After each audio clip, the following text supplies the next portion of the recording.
Good morning, everyone. We'll go ahead and get started.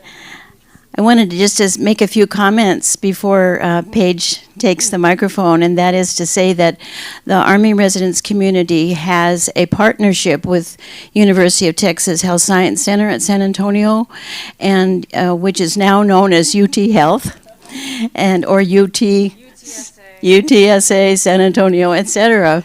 But our partnership with UT Health has brought us the Caring for the Caregiver program.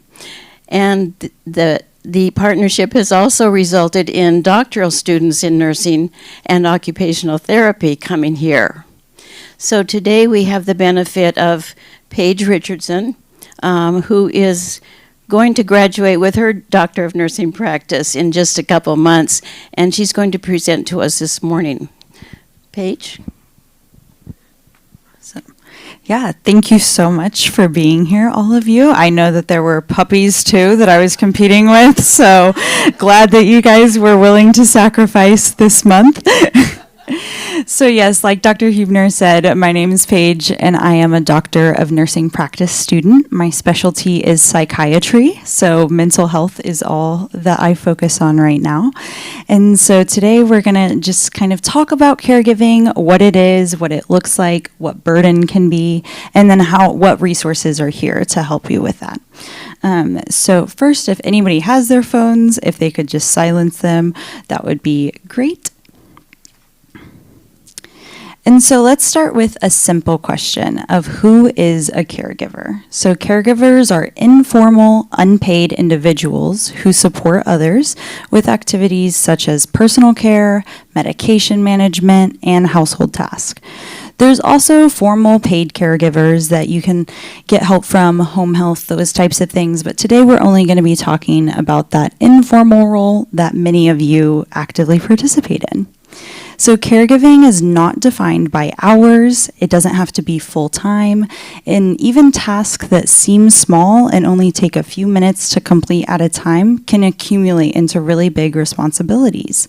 So many people don't identify themselves as caregivers, or they just view these as responsibilities that happen when you love someone and that you made a commitment with your vows and you're just taking care of them like they would take care of you. So this is a quote by Rosalind Carter, and she captured it really well of who is a caregiver. So she said there are only 4 kinds of people in this world: those who have been caregivers, those who are currently caregivers, those who will be caregivers, and those who need caregivers. Caregiving is universal. And I think that sums it up really well, because throughout the lifespan, you're going to be one of them, right? And so seeing that it is so common, the more it's normalized, the easier it can become to ask for support.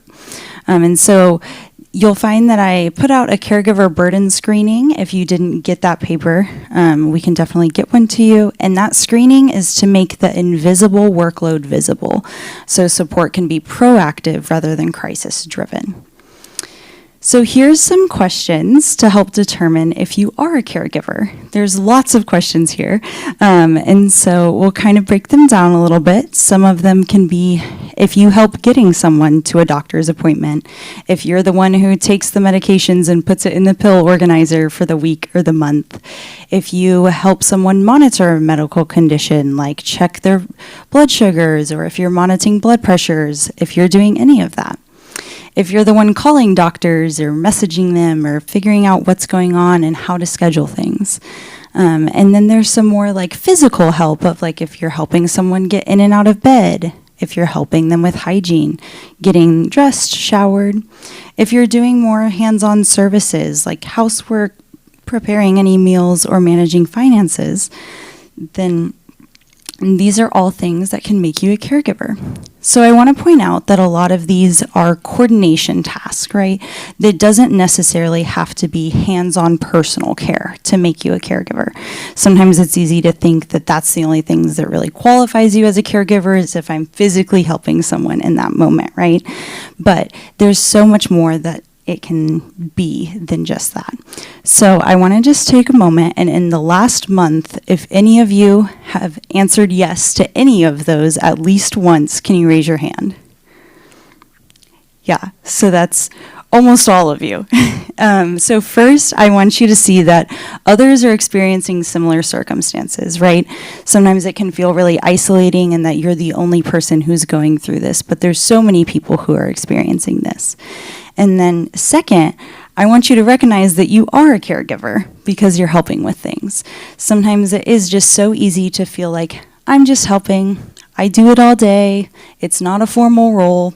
Someone else takes care of other things, so I'm just helping in those pieces that are missing. But you really matter, and so your well-being matters too. So, talking a little bit about the caregiver burden screening importance, the American Academy of Family Physicians recommends that all caregivers are routinely screened, which means that all of you who just raised your hand should be routinely screened for this burden. And so unrecognized caregiver burden can lead to increased mortality, poor self-care, social isolation, and financial strain. So overall, there's just a worse quality of life if you're not recognizing all of the stress that you're taking on. And while this next point can be difficult to talk about, it's a really important conversation to have, especially since I work in mental health. There's about a 20% higher rate of suicidal ideation in caregivers than those who are not caregivers. And so really recognizing that, understanding what burden is, and being able to seek help when you need it too is so important. And then also when burden is unrecognized, families as a whole may reach a crisis point sooner, right? Because caregiving can be a lot, not only on you, but other family members and a whole group of people, right? That strain is increased. And so sometimes that can result in earlier transitions to higher level of care than if people were seeking help before that point. One major barrier is that caregivers often normalize this stress, right? We think it's just part of getting older. This is just what happens as there's more complications. There's more I need to take on. There's more that has to be done. And they don't realize how many resources are available to them or what stress is truly doing to their own health as well. So by screening, we allow there to be a pause, a check-in, and then see what next steps we can take to relieve that burden. And routine screening is a simple way to improve this awareness, connection, and support. So this is the screening tool that we'll be talking about today. It's the Zaret Burden Interview short form. You should have it in front of you. It is 12 questions, and it's not a test. There are no right or wrong answers. It's just to see how caregiving is impacting you and just kind of take that self-inventory of how am I doing right now and are there resources that I need to be seeking. And so as you... Oh, I can. Yeah, so it's like if you don't have one, I can... Thank you.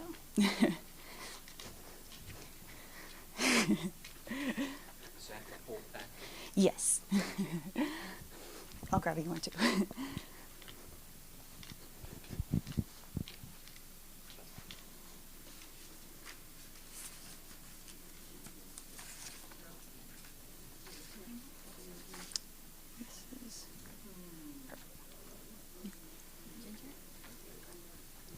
Does anybody else need a packet?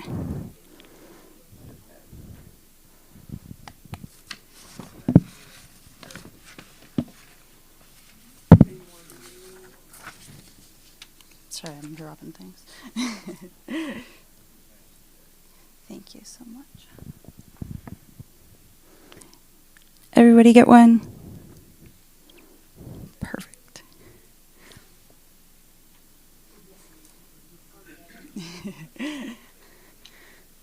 Yeah, and if anybody needs pens, we have those as well.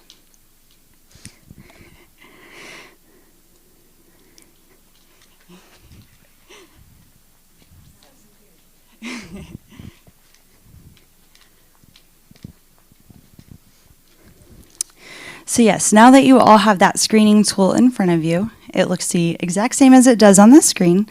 And as you can see, the scoring of it is 0 to 10 is mild burden, 10 to 20 mild to moderate, and then greater than 20 is high burden. You can put checks or X's in the boxes and then you'll add it up. I'm going to go through a case example and then I'll give you some time to complete it. So this is an example of what it could look like when it's filled out. This is Mrs. H. She's a 75-year-old spouse who lives in the ARC independent living with her husband, Mr. H., who's a 79-year-old retired Army veteran. Over the past 6 to 9 months, he's shown increasing forgetfulness. He forgets his medications a little more. He forgets when his doctor's appointments are. And he sometimes struggles to remember people's names. And he's been having a little bit more intermittent irritability in the evenings as well. He's been physically independent throughout this time and hasn't had to receive any additional formal care services. But Mrs. H has assumed responsibility for organizing his meds, making sure that he's taken to his appointments on time, and even had to reach out to their son to help with finances. And so this unpredictability of his needs and the frequent need for check-ins, she really has reduced her own self-care, and it's increased the strain in family relationships. She feels stretched thin, and she's been trying to balance caregiving with her own health needs and responsibilities. She filled out this screening tool, and she saw that her score was a 30, which indicates high burden. She felt that there was only minimal strain and stress and that this was just part of life. But when she paused and looked at it and really examined how she was feeling, she could see that these small tasks were building up to feeling more stress than she wanted to admit. So now I'll give you some time to complete this on your own. Don't worry, you don't have to share your scores with anyone. This is just for you to be able to reflect and see how you're doing in your own caregiving journey. So I'll give you a couple minutes to complete that.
So hopefully taking a minute to reflect and see how you're doing on your own is just a way for you to recognize what's going on in your own life and see what resources you might need to help get you through this time.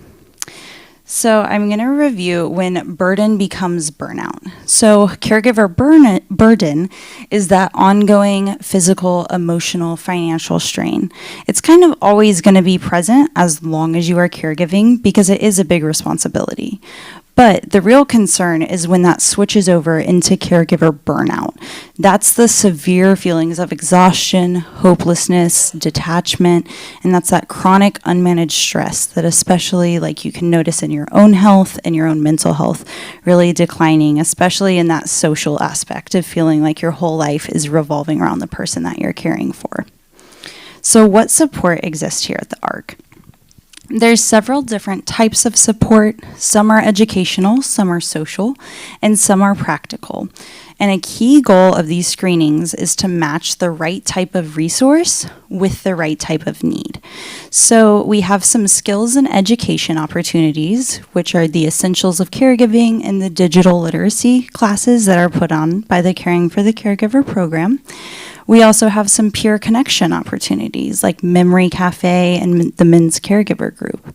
Then there's also some services and navigation tools like those caregiver companion services, which you can contact resident services if you want more information about. And then lastly, we have the planning and practical side, which is with the emergency caregiver guidelines. And that's what we're going to be talking about next. So with these emergency caregiver guidelines, those are the other two papers that you have. One of them kind of breaks down the different opportunities for care, and then one of them is the actual form that you fill out. And one reason that caregivers can delay their own care is because they have this fear of what happens if I'm sick, or what happens if I have to go to the hospital? What's going to happen to my loved one, right? And so the ARC offers this guideline to assist residents of independent living to have a plan in place for these emergency settings. So when you need short-term relief, this is a great opportunity. And planning for a loved one's care in the event of an unexpected illness or emergency can be really difficult, and it's not something that we want to think about. But if we do so before a crisis happens, then plans can be in place so that way there is support when there needs to be. And these forms are also available on the resident portal as well, if you prefer to access them that way. So looking at the form, we start off and it just has kind of the basic information, your name, your unit, your primary doctor, and your phone number. And then as we work our way down, that first blank is going to be your name if you are the caregiver. So if I am going to have to go to the hospital, then here's the plan of care for like your spouse's name is in that next blank. And then these are the different boxes that you can check on that other page that I gave you. It kind of breaks down in more details what each of those options look like. And if you're not sure which option fits, choose the one that seems most realistic for a short notice event. You can always change it. This isn't anything completely set in stone, but it's a starting point for if there is an emergency that the ARC staff is able to help support you through that. And then the next part is more of the action steps, so making it easier for not having to think in the moment. We all know that in any form of crisis, or if someone's going to a hospital, it can be difficult to think through all the logistics other than that, right? And so really getting everything prepared beforehand is the goal of this. So this is to create a go bag with different things that your loved one may need. So especially things like the medication list and a copy of insurance cards or IDs, those are very easy to do without having to think in the moment. You have those prepared, they're in a bag ready to go, so that way whoever's coming over to help transition that loved one while you're in an emergency setting, they don't have to try and be reaching out to you or trying to log into portals online or go through all of these other hoops. It's already right there for them. And then another big point that I want to highlight is that those lines on the bottom with the free responsive, this is the description and the location of a go bag. Because while a go bag is great, if no one can find it, it has no purpose.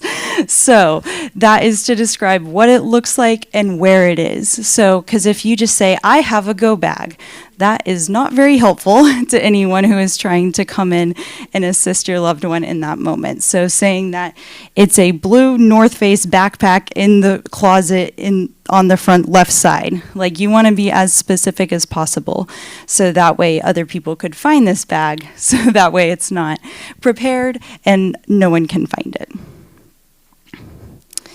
So overall, I just wanted to kind of tie up by saying that caregiving is frequently unrecognized, and screening simply makes this visible strain more obvious, and so it can connect you with resources before you're hitting those crisis points and burnout. I also want to be sure that I note that a higher ZBI score is not a failure. It is not a reflection of how you are as a person or how much you love someone else. It is just a reflection of the stress that you're experiencing being under this sustained responsibility. So the main takeaways that I want you to walk out with are, number one, knowing your own burden level right now. Number 2, know what resources the ARC has. And number 3, planning for the unexpected. So especially with those emergency caregiver guidelines, really being able to start preparing for things before you're in that crisis mode. And remember, you can always talk with resident services to help you connect with more specific needs that you may have. And then here are some references, and then a big thank you to Dr. Hubner for connecting me with so many resources here, and then Dr. Delgado, who's the program director of the Caring for the Caregiver program, for helping get all of this set up and introduce me to the ARC. Does anybody have any questions or anything they want to bring up? Yes. Yes.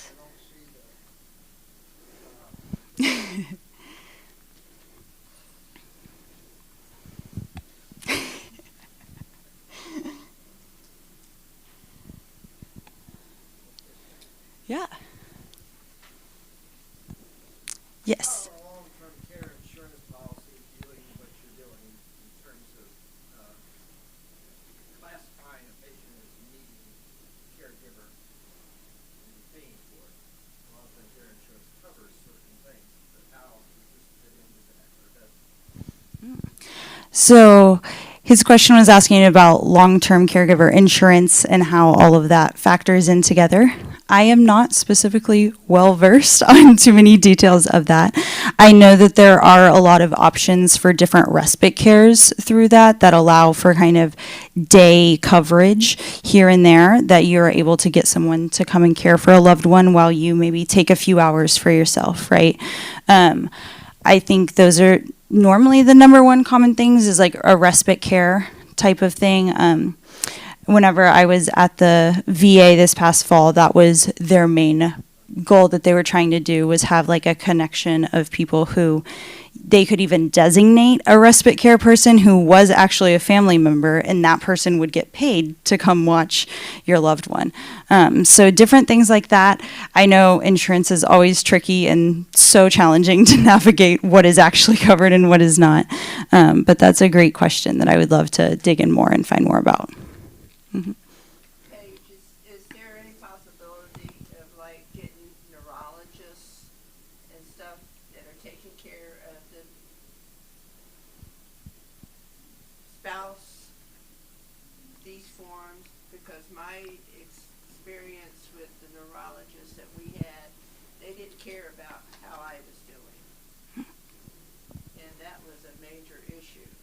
You know, it wasn't like, how are you doing today? Do you need anything? Wow. And so I went through essentially 15 years of just suffering for myself. Yeah. And I think, you know, that's one thing that is the problem with a lot of people that take their spouse to see a neurologist, is that the neurologist does not look into the family burden. And if that's taken care of earlier into a caregiver's life, I think it would be better.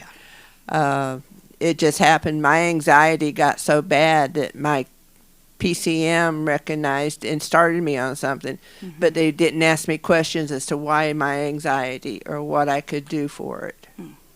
So is there any way, once you get your degree and stuff, that you can expand and get neurologists involved in caregiving? Yeah, I think that is, first off, that's so tragic that they did not take that into consideration, since that is that is my entire job, is asking what reasoning you're feeling certain ways, right? Is trying to figure out kind of root causes and how we can address that. So I'm sorry that that was your experience, but I do think that this could really help, because this is a validated tool. So there's a lot of, I did not come up with these questions. This is a very well-studied survey tool about caregiver burden screening. So I think if you were to have this, especially if you were noticing that you are kind of on that higher burden side, right? If you were to take that to your primary care or to the neurologist and be like, hey, these are things that I'm experiencing because of this, that really should flag them. Hopefully they are a good doctor who is able to see that, okay, this is something that they need care for. it can be difficult when, yeah, as the neurologist, their patient is your loved one, right? So I think this is a great option for if you're noticing this to bring it to your personal primary care, because they're actually going to be the person who can treat you and can likely actually provide you with more resources than the neurologist themselves, even though that seems more connected. Need to distribute this to doctor's office.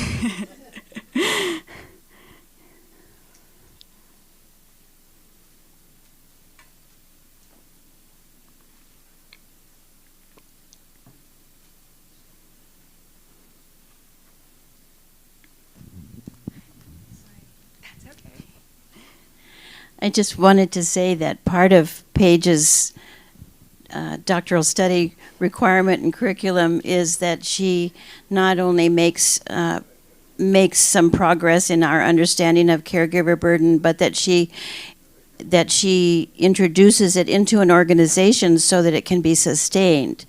And I'm going to ask Paige to just briefly summarize what she's done. She's talked to students, resident services, she's talked to our staff, and have done a number of things to drive the caregiver burden inventory into our system, especially for new residents coming in, to recognize burden right out of the chute when they first come in. So take it away, some of the things you've done to institutionalize this inventory. Yeah, so the first thing that I'm kind of doing is that for the future events with the Caring for the Caregiver program, they'll be giving out these surveys at every event that they have, especially since that is something that's targeted for caregivers. They're going to have that, and then I will be creating a flyer that has resources to this presentation and then other resources as well to connect you with services that would be beneficial depending on the burden level. So that's kind of the baseline area that I was starting off in. And then, yes, I've spoken to some students who were doing their clinical rotation on the healthcare side of things. I gave them a little mini presentation as well and was talking to them about the importance of, like you were saying, the family members get overlooked. I was like, don't forget to look at the family members in the room because they are experiencing things as well, and that is almost just as important as the care that the person is receiving. And so I was talking to them about that and how they could be implementing that on the healthcare side of things as well. And then eventually the goal is to also have the caregiver burden screening be part of the new resident packet that's given out at about the 2-week mark whenever you initially move in. So that way people are able to initially screen for their burden and then continue to track it as things are progressing. But that way they have a good baseline of understanding where they're currently at.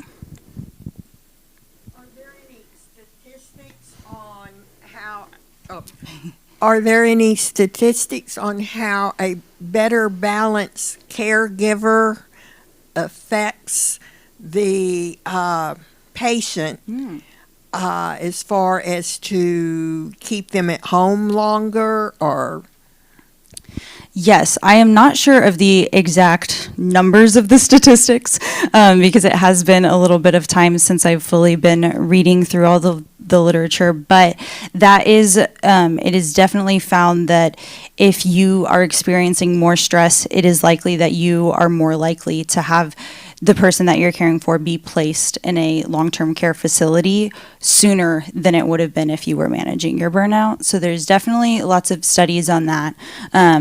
I'm not sure about any other like overall quality of life or other types of care, but that would be something really interesting to look into and see, yeah, just like how beneficial it is for everyone when you take care of yourself.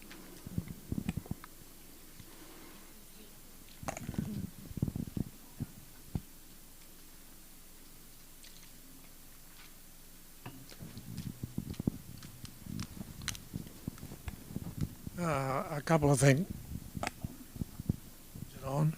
There's a couple of things. On the 9th, I think it's Dr. Aranda is giving a presentation here. He was the doctor that first diagnosed my spouse. And then a couple of years later, we did another assessment, more detailed, and learned more things. One of the things that he advised that I needed to do was to change some documents where I had her as my emergency care person. In the banking side of the business, she was there. So that's something you should consider when you're looking at those impacts on the fact that the person you're doing caregiver for should not have some responsibilities that are current between a married couple. Yeah, that is a great point of just as things are changing, really being sure that you are staying up to date and making sure that it accurately reflects what's going on, any of those, especially legal type of documents. Maybe it's transitioning more to some children rather than your spouse or whoever it may be, but that's a really great point. Thank you.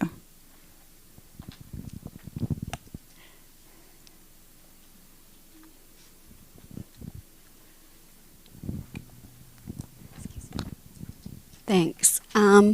We have a lot of resources here, and they're working very well.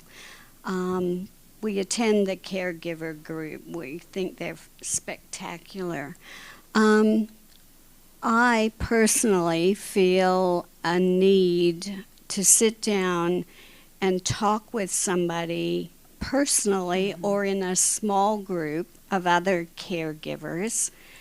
Ideally, it would be great to have it here at the Ark, where we just sat down and talked about resilience and coping skills, and somebody who professionally could move you forward. Yeah. I love talking to friends who have the same situation, but I don't think there's anything like having the guidance of a person who can move you in a direction.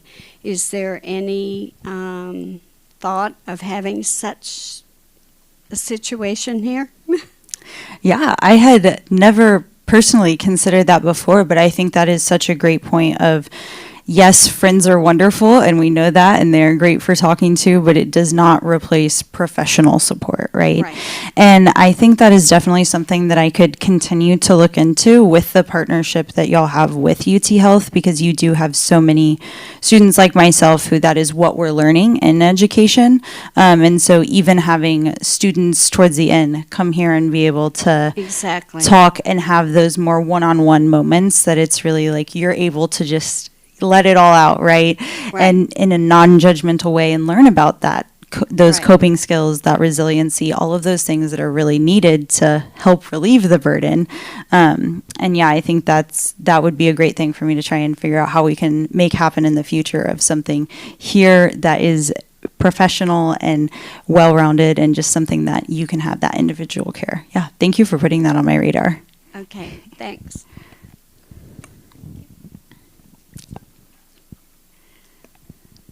You're getting your steps in today.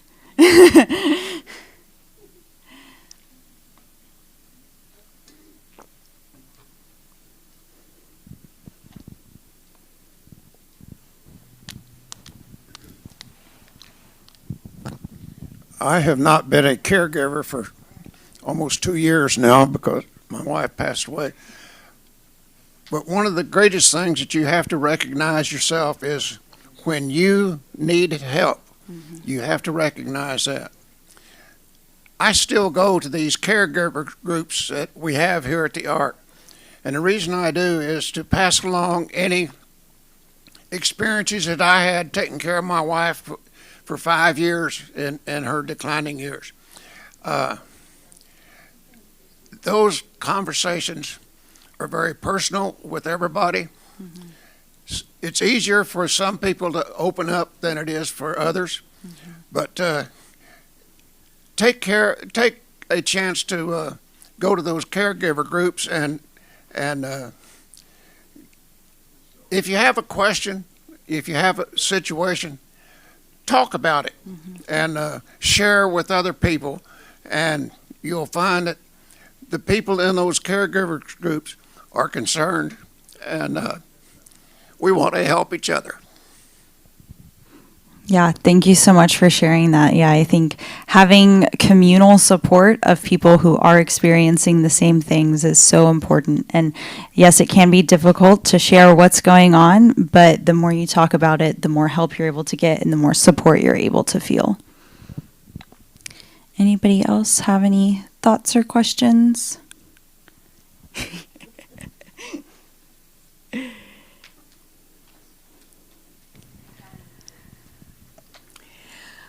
I have found that it's important to educate yourself on your spouse's or care receiver's conditions, and to know what the next step is for them, and to prepare yourself for that, and prepare them if they're capable of understanding.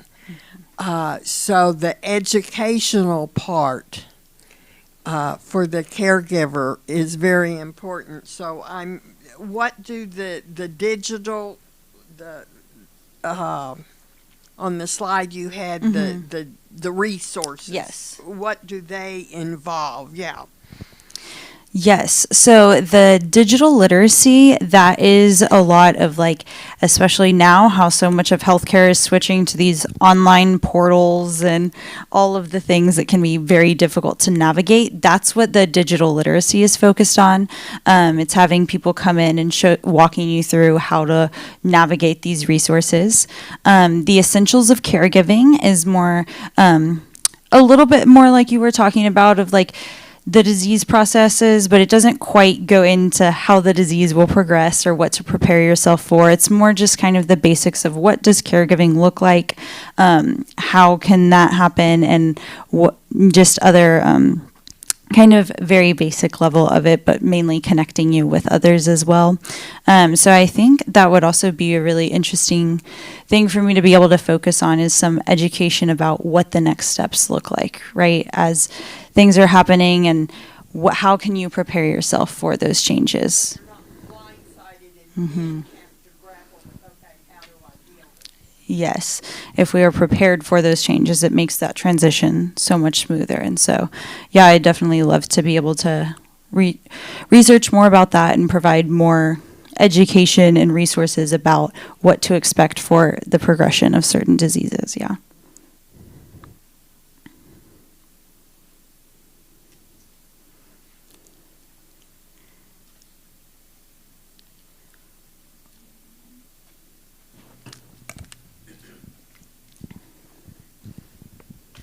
Steve had asked a question. He came over to ask a question, and I think his question was, does the ambulance still come here? Do we have the contract with an ambulance service? And the answer is yes, we do. We have changed companies from, let's see, Acadian to Allegiance. But yes, we do have that. Steve, does that answer your question? Yes, yes. Other questions?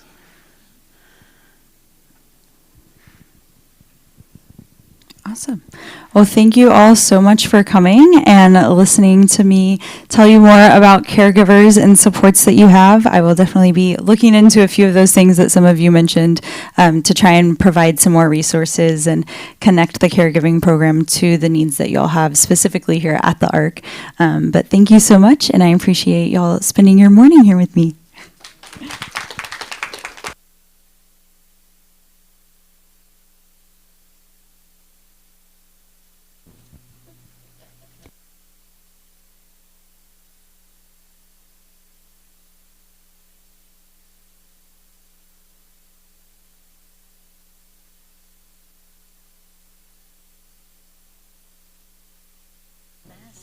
Hello. Just as a reminder, Dr. Aranda will be here on Monday at 10 a.m. doing his presentation. And also, I asked him to speak about the services that their group offers, because they do have psychologists and counselors and all kinds of different things in their group that are available to the residents here at the ARC. So please stop on Monday and come in and listen to that presentation as well.